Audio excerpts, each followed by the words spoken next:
buenas noches a todos. Qué pena, ¿verdad? Los días cada vez van siendo más cortos, se acerca el otoño, pero bueno, tampoco nos desanimemos, porque el otoño yo creo que es una, bueno, no creo, estoy convencida, es una de las estaciones más bonitas del año. Esos dorados, esos rojizos, bueno, a mí me encanta. Pero hoy me van a permitir que empiece el programa con una frase muy ferrolana. Yo les diría a ustedes, vamos a ver, ¿y el Marqués de Amboaje quién viene siendo? ¿Quién viene siendo el Marqués de Amboaje? Y me encuentro con que yo pregunto por la calle y tal, y me dicen, pues el Marqués de Amboaje, hombre, en principio, hombre, fue un negrero, tal. Y entonces digo yo, uy, que ya empezamos mal, porque el Marqués de Amboaje, aunque en aquella época, pues, no estaba tan mal visto como estaría visto hoy, desde luego, el ser negrero, pero el Marqués de Amboaje no fue un negrero. El Marqués de Amboaje, bueno, para hablar del Marqués de Amboaje, me van a permitir que les cuente una cosa. Una amiga mía, que vivía en una aldeíta muy remota de Galicia, pues se fue a estudiar a la universidad, y entonces le preguntó a su madre, y le dijo, mamá, dame un consejo para que yo no me pierda en este mundo, bueno, en este mundo tremendo que me espera. Y la buena de la señora le dijo esto, mira, niña, do que vexas a mitad, e do que che conten, nada. Muy buenas noches, Rosa Méndez Fonte. Hola, Rosa Méndez Fonte es especialista en patrimonio. ¿Y sociedad? Y sociedad. Hay que matizar eso. ¿Me dejas que diga historiadora?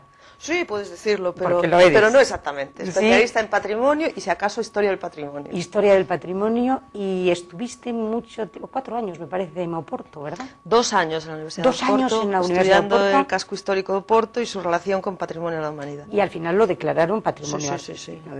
Patrimonio de la humanidad, sí. Patrimonio de la humanidad. Varios años. ¿Y cómo ves Ferrol, Rosa?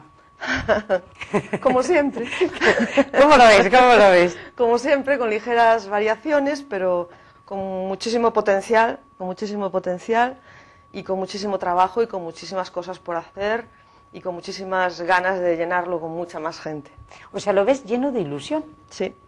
¿En un momento que parece que estamos así un poco desinflados? No. No. ¿Tú crees que hay posibilidades? Muchas posibilidades. ¿Y cómo ves a Ferrol y a Galicia y a la España del 19, que es de lo que vamos a hablar? Ferrol, Galicia, España del 19. Vamos a ver, yo recuerdo una vez en una conferencia en el Torrente Ballester, no sé si estabais vosotros, estaba, en el Torrente Ballester no, perdón, en Caixa Galicia, sí. Estaba Gonzalo Torrente Ballester. Y una señora le preguntó, don Gonzalo, ¿cómo se ve Ferrol desde Madrid?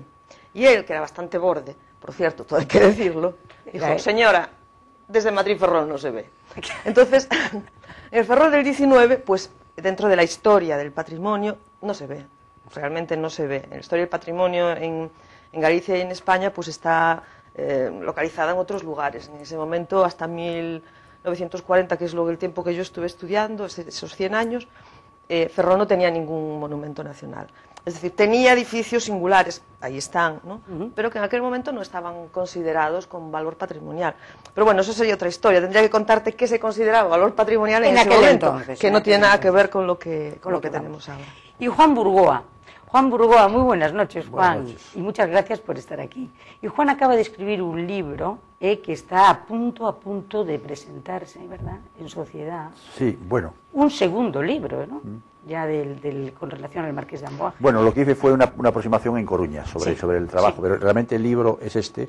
Es un libro, yo no sé si porque es el libro número 13 que publico, ha tenido una gestación muy difícil, estuvo ya en 2 editoriales antes de esta, estuvo 2 veces al borde de la papelera, todo hay que decirlo, estuvo por una serie de dificultades, no salió, pero hace unos meses hablé con Fernando Bodes y hablé con Miguel Justo, la Central Librera, y determinamos que ese libro había que salir, ¿no? Había sido 8 años de esfuerzo, había ido a Cuba, había ido a consultar un poco los archivos allí de Cuba, con las dificultades que hay en estos momentos de trabajar allí. Había ido a Madrid, me había entrevistado con los bisnietos y tataranietos del Marqués de Amboaje, había incluso cuasi profanado la tumba del Marqués de Amboaje, que por cierto es de grande casi como la iglesia de las Angustias, allí en el cementerio de San Isidro de Madrid, en el cementerio en la Sacramental de San Isidro de Madrid. Estuve en el Archivo Histórico Nacional, estuve en el Archivo del Ministerio de Justicia para investigar también sobre su título. En fin, yo creo que era un esfuerzo muy grande, y entonces yo a punto ya de decir, bueno, pues como este libro no interesa, lo tiro a la papelera, pero al final me convencieron esta gente y lo hemos publicado por nuestra cuenta y riesgo en una editorial en Madrid. Pero bueno, yo ya tengo cierta experiencia porque mi libro anterior, un libro sobre el camino inglés, me vi obligado a publicarlo en Pontevedra. O sea que, en fin, no, es normal que aquí no interese. Aquí bueno, no, pues, es que es curioso. no, bueno, aquí, ¿qué pasa con lo nuestro que no interesa aquí? Bueno, pues no sé, pero bueno, volviendo al... en fin, yo en ese tema prefiero no hablar porque Eso sería... me lo vas a dejar a mí. Sí, prefiero... Ahora lo que me estabas diciendo, yo recuerdo, pero debe de ser una cosa, pero ya completamente en el ADN de los ferrolanos, porque también le pasaba eso a Alonso López. Alonso López tiene una publicación fantástica, que es un libro con un título súper larguísimo, Sí, donde habla... las consideraciones generales y lo que sigue. Que él lo tiene que publicar, y cuando vuelve otra vez, que vamos a hablar de ello, porque ya estamos en 1820 con lo de Alonso López, y precisamente con la llegada de los absolutistas otra vez, de Fernando VII, se lo planchan de las librerías y lo dejan a él, pero vamos, poco menos que en la indigencia y todo esto.